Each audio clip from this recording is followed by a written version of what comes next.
Dear students, इस video में हम प्रैक्टिस टेस्ट 1 और उसका पार्ट 2 डिस्कस कर रहे हैं, जिसमें क्वेश्चन नंबर 16 से लेके 30 तक डिस्कस कर रहे हैं।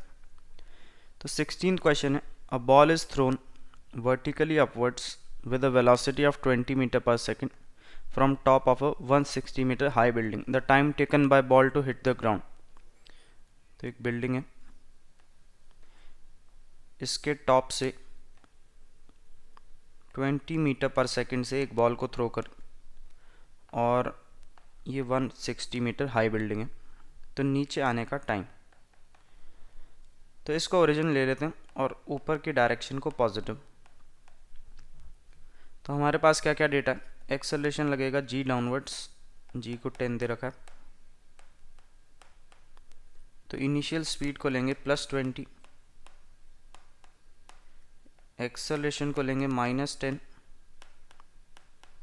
और जो डिस्प्लेसमेंट होगा वो होगा -160, क्योंकि फाइनली पार्टिकल इस लोकेशन पहुंचेगा, तो डिस्प्लेसमेंट वेक्टर ऐसे कुछ बनेगा नेगेटिव वाई एक्सिस के अलॉन्ग है।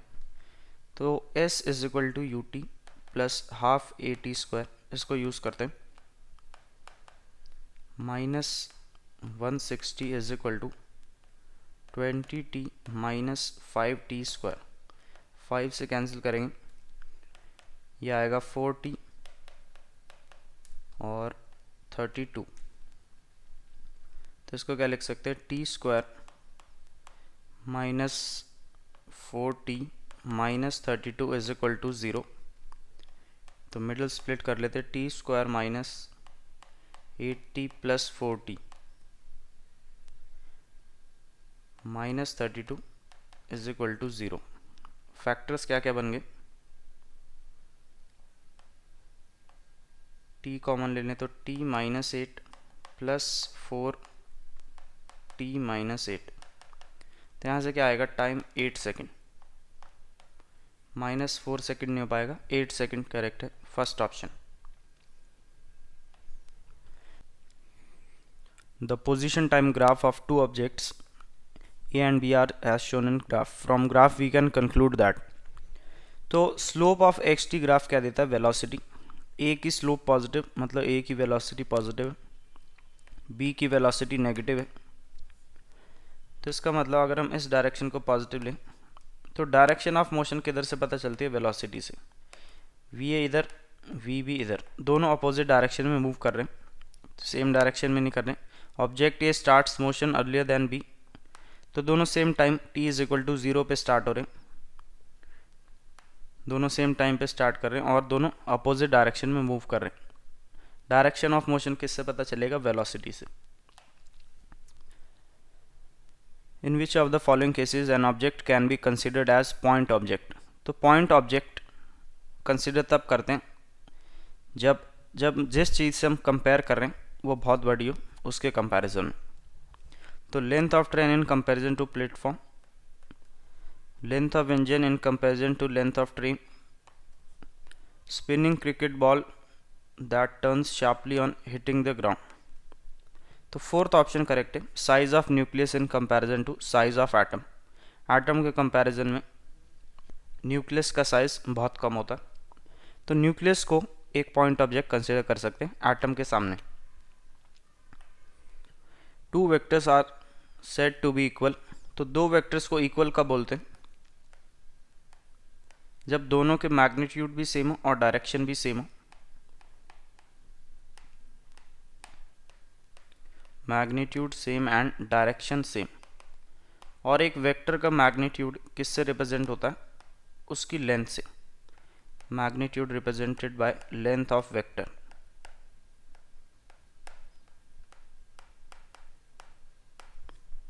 तो क्या कह रहा है, दो वेक्टर अगर इक्वल होने चाहिए, तो अगर इसकी टेल इसके ऊपर बिल्कुल कोइंसाइड कर जाए और इसका हेड बिल्कुल इसके ऊपर कर जाए, तो इसका मतलब दोनों की लेंथ सेम होगी, तो मैग्नीट्यूड सेम हो गया, और दोनों की डायरेक्शन भी सेम होगी, तो इसका मतलब दोनों हेड और टेल कोइंसाइड कर जाने चाहिए कॉरस्पॉन्डिंग पॉइंट्स पे, तो इसका मतलब दोनों वेक्टर इक्वल होंगे,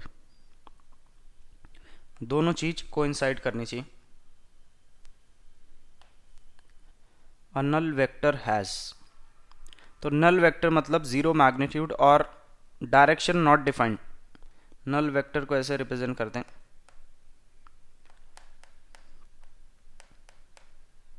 ज़ीरो वेक्टर या नल वेक्टर, इसका मैग्नीट्यूड तो ज़ीरो है,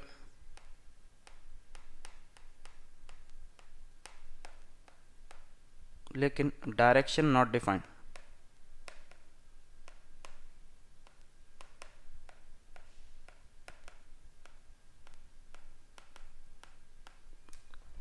तो ज़ीरो मैग्नीट्यूड और आर्बिट्री डायरेक्शन, डायरेक्शन डिफाइंड नहीं है इसकी।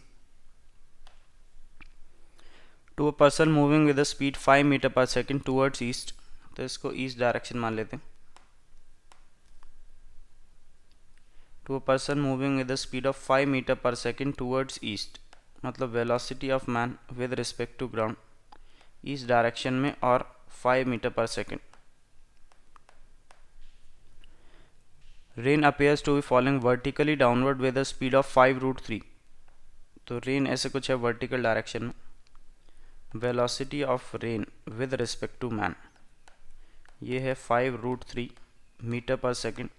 The actual velocity of rain is, तो एक्चुअल वेलोसिटी मतलब velocity of rain with respect to ground बताना, वो क्या हो जाएगा, velocity of rain with respect to man plus velocity of man with respect to ground.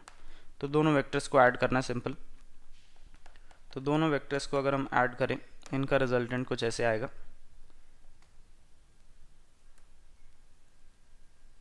ये जो वेक्टर है यही है velocity of rain with respect to ground. तो अगर हम इस एंगल को थीटा ले लें, अच्छा इसका मैग्नीट्यूड क्या होगा, velocity of rain with respect to ground का मैग्नीट्यूड सिंपली, दोनों वेक्टर्स आपस में परपेंडिकुलर हैं, तो square root of 5 square plus 5√3 का स्क्वायर, तो 75 इंटू 3 मतलब 25 इंटू 3 75, ये आ जाएगा 10 मीटर पर सेकेंड। और tan थीटा क्या लिखेंगे, 5 डिवाइडेड बाय 5√3, 1/√3 मतलब थीटा कितना 60 डिग्री। तो एक्चुअल वेलोसिटी रेन की ग्राउंड के रिस्पेक्ट में 10 मीटर पर सेकेंड और 30 degree with the vertical, first option.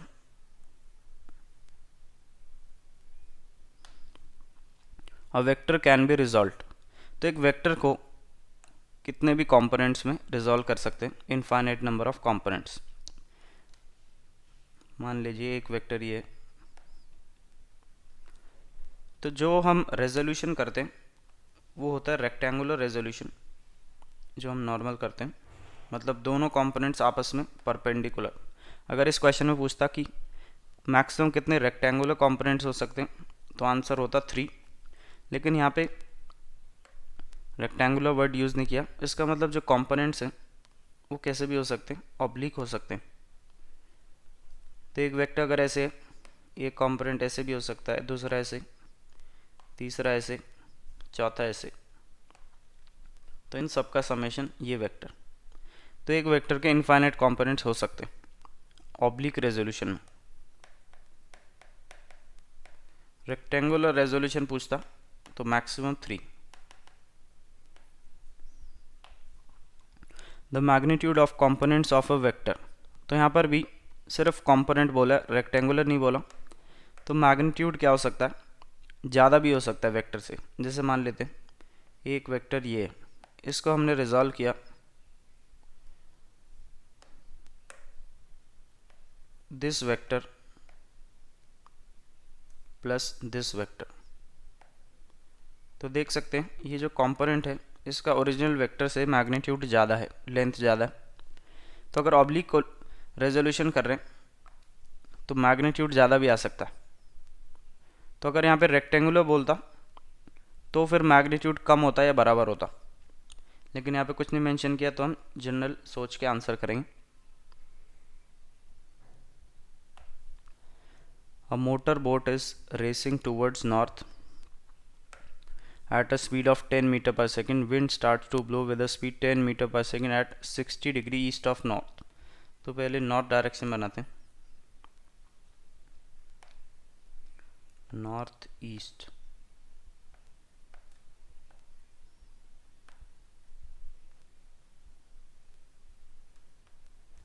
Motor boat is racing towards north, तो velocity of boat with respect to wind. अब ये विंड के रिस्पेक्ट में वेलोसिटी दी हुई है, क्योंकि अगर विंड ना चलती तो ये 10 मीटर पर सेकंड से नॉर्थ डायरेक्शन में चलता, लेकिन अब विंड भी चल रही है साथ में। तो विंड कुछ ऐसे चल रही है 60 डिग्री ईस्ट ऑफ नॉर्थ, तो नॉर्थ जाके 60 डिग्री ईस्ट की तरफ घूमना, 60 डिग्री ईस्ट ऑफ नॉर्थ। ये भी है 10 मीटर पर सेकंड। और ये क्या है, velocity of wind with respect to ground. तो अगर हमें रिजल्टेंट वेलोसिटी ऑफ बोट बताना, velocity of boat with respect to ground, ये हो जाएगा velocity of boat with respect to wind plus velocity of wind with respect to ground. दोनों vectors को add करना, तो यहाँ पे हम वेक्टर्स के कंपोनेंट करने पड़ेंगे। मान लेते हैं एक्स वाई प्लेन है, तो velocity of boat with respect to wind क्या लिख सकते हैं, 10 जे कैप, और velocity of wind with respect to ground इसको रिजॉल्व कर लेंगे एक्स और वाई डायरेक्शन में, तो 10 cos 60 मतलब 5 जे कैप और 10 sin 60 मतलब 5√3 आई कैप। दोनों वेक्टर्स को ऐड करेंगे, ये मिल जाएगा। तो दोनों वेक्टर्स को ऐड करेंगे, आई कंपोनेंट में हो जाएगा, आई कंपोनेंट तो 5√3 रहेगा और जे कंपोनेंट हो गया 15 जे कैप। तो अगर हमें इसका नेट मैग्नीट्यूड निकालना है, वेलोसिटी ऑफ बोट या speed of boat with respect to ground, square root X component का स्क्वायर, तो 75 प्लस वाई कंपोनेंट का स्क्वायर 225, ये आएगा स्क्वायर रूट ऑफ 300, ये हो गया 10√3। और नेट वेलोसिटी आए, मान लेते कुछ ऐसे आएगी,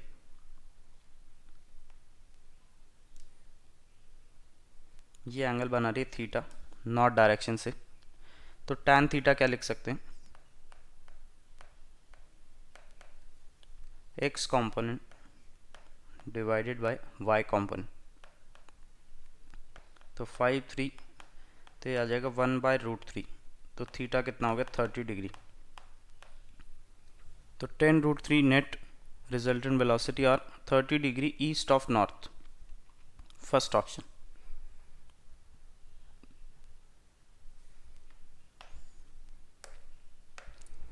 इन circular motion the centripetal acceleration is, तो सर्कुलर मोशन में दो तरीके के एक्सेलेरेशन हो सकते हैं, एक को बोलते हैं सेंट्रीपिटल और एक को बोलते हैं टेंजेंशियल। तो जो टेंजेंशियल एक्सेलेरेशन है वो रिस्पॉन्सिबल है चेंज इन स्पीड के, स्पीड को चेंज करने के लिए रिस्पॉन्सिबल है, और सेंट्रीपिटल एक्सेलेरेशन है वो रिस्पॉन्सिबल है change the direction of motion, क्योंकि हर इंस्टेंट पे मोशन की डायरेक्शन को चेंज करना, उसके लिए सेंट्रीपिटल एक्सेलेरेशन। तो centripetal acceleration is due to change in direction of velocity only. In circular motion the direction of angular velocity, तो एंगुलर वेलोसिटी एक एक्सियल वेक्टर होता है, एक्सियल वेक्टर जिस प्लेन में मोशन हो रहा है उसके परपेंडिकुलर। तो अगर सर्कुलर मोशन कुछ ऐसे हो रहा है तो एंगुलर वेलोसिटी होगी ऐसे कुछ इनटू द बोर्ड, या अगर हम इसको ऐसे दिखाएं, सर्कुलर मोशन अगर ऐसे हो रहा है तो एंगुलर वेलोसिटी होगी इसके एक्सिस के अलोंग, एक्सियल वेक्टर है ओमेगा, मतलब इस प्लेन के परपेंडिकुलर होगी, perpendicular to the plane of circle. Speed time graph of particle moving along fix direction, the average speed बतानी। तो एवरेज स्पीड का फॉर्मूला हमें पता है, average speed distance upon time, total distance covered और total time taken. तो VT graph से total distance कैसे निकाल सकते हैं, एरिया अंडर द ग्राफ। तो अगर हमें एवरेज स्पीड निकालनी है 5 से लेके 15 तक, इसका मतलब ये एरिया चाहिए हमें, ये एरिया डिस्टेंस दे देगा उस ड्यूरेशन में, और टाइम टोटल कितना हो जाएगा 10। ये एरिया कैसे निकालेंगे अब? अगर हम इस ट्राइंगल को दोबारा बनाएं इधर, ये एंगल अगर थीटा है तो यहाँ से देख सकते हैं ये y है 15 और x है 10। इसका मतलब tan थीटा क्या लिख सकते हैं? 15/10 मतलब 3/2, और हमें निकालना है ये लेंथ, क्योंकि तभी एरिया निकल पाएगा। ये लेंथ के लिए दोबारा, अब ये 5 सेकेंड है, ये 5 है, तो इसको y मान लेते हैं कुछ, तो दोबारा से tan थीटा तो सेम ही रहेगा। tan थीटा क्या हो गया? y/5 इज इक्वल टू 3/2, तो y कितना आ गया? 15/2। तो ये 15/2 है, इसका मतलब ये बचा हुआ है 15/2 है, मिड पॉइंट है। तो ये जो एरिया निकालना है इसको हम डिवाइड करते हैं, ये ट्राइंगल और एक ये रेक्टेंगल। तो टोटल एरिया या टोटल डिस्टेंस क्या हो गया? Area of rectangle plus area of triangle, और टोटल टाइम है 10। एरिया ऑफ रेक्टेंगल क्या लिख देंगे? ये 10 और ये 15/2, 10 इंटू 15/2, और area of triangle half into base, base दोबारा से 10 और हाइट कितनी? 15/2 डिवाइडेड बाय टोटल टाइम 10। तो 10 से 10 ख़त्म, ये वाला 10 भी ख़त्म। 15/2 प्लस 15/4, तो 15 इंटू 3/4, ये आ जाएगा 45/4, तो 11.25। एवरेज स्पीड इस ड्यूरेशन में 11.25, फर्स्ट ऑप्शन।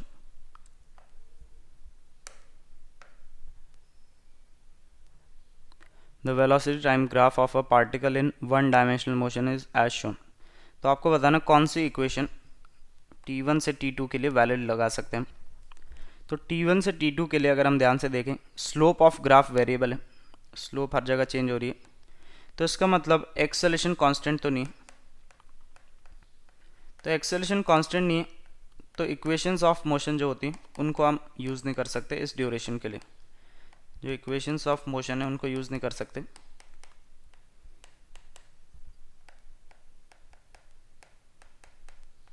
इस ड्यूरेशन के लिए ये तीनों इक्वेशंस को अप्लाई नहीं कर सकते। लेकिन एवरेज वेलोसिटी अगर हम फॉर्मूला देखें, वो क्या होता है? Displacement by time.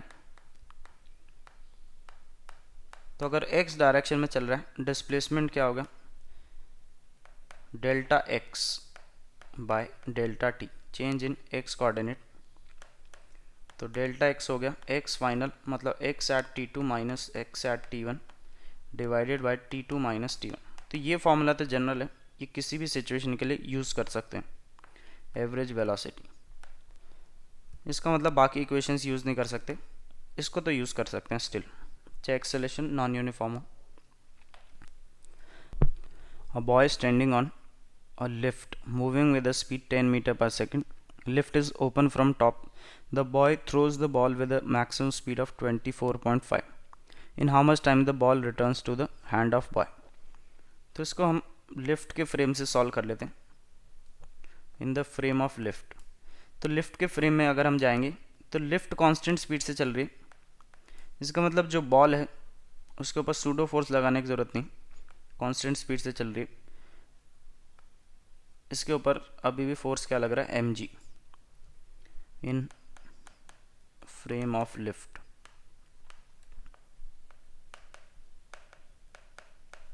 लिफ्ट के फ्रेम में कोई भी सूडो फोर्स लगाने की ज़रूरत नहीं, तो लिफ्ट के फ्रेम में इसको ऊपर फेंका गया 24.5। तो ये 24.5 दिया है velocity of ball with respect to lift. तो लिफ्ट के फ्रेम में इनिशियल स्पीड इतनी, एक्सेलेरेशन बॉल पे इतनी, तो टाइम ऑफ फ्लाइट क्या होता है? 2u/g। लिफ्ट के फ्रेम में हमें वापस बॉल इसी लोकेशन पे चाहिए, तो 2 इंटू 24.5 डिवाइडेड बाय जी 9.8, ये कितना आएगा? 2 इंटू 24.5 डिवाइडेड बाय 9.8, तो इसको लिख सकते हैं 24, 48 और 49, 49 डिवाइडेड बाय 9.8, तो 490 डिवाइडेड बाय 98, तो 49 से सॉल्व करें 2 और 10 मतलब 5 सेकेंड, तो इसके हाथ में वापस कितना टाइम आएगी? 5 second. Second option. Which of the following graph can represent one dimensional motion? तो अगर हम स्पीड की बात करें, स्पीड कभी भी नेगेटिव नहीं हो सकती, लेकिन अगर हम इस पार्ट को देखें तो स्पीड नेगेटिव वाई एक्सिस में जा रही है, मतलब नेगेटिव, तो ये ग्राफ पॉसिबल ही नहीं। दूसरा ग्राफ देखें, डिस्टेंस ऐसे पहले इंक्रीज हुआ फिर डिक्रीज हो रहा है, और हमें पता है डिस्टेंस हमेशा टाइम के साथ क्या होता है? Increase. Distance always increases with time, decrease नहीं हो सकता। डिस्प्लेसमेंट डिक्रीज हो सकती है, डिस्टेंस नहीं। इसका मतलब ये वाला ग्राफ गलत है, ये पॉसिबल ही नहीं रियलिटी में। और फोर्थ ग्राफ को अगर हम देखें तो फोर्थ ग्राफ में टाइम वापस जा रहा है, मतलब टाइम डिक्रीज हो रहा है, तो ये भी पॉसिबल नहीं है, टाइम भी हमेशा इंक्रीज होता है। तो ये तीन ग्राफ तो पॉसिबल ही नहीं। ये जो ग्राफ है ये वन डायमेंशनल मोशन को रिप्रेजेंट कर सकता है, वेलोसिटी टाइम ग्राफ। तो अगर हम एसएचएम के इक्वेशन को याद करें तो वहाँ पे ऐसा ग्राफ बन सकता है, अगर एक्स ए कॉस ओमेगा टी ऐसा कुछ है, तो अगर हम इसको डिफ्रेंशिएट करें तो उस पार्टिकल की वेलोसिटी, तो ये साइनोसॉइडल ग्राफ बन सकता है वन डायमेंशनल मोशन के लिए। तो थर्ड ऑप्शन करेक्ट है।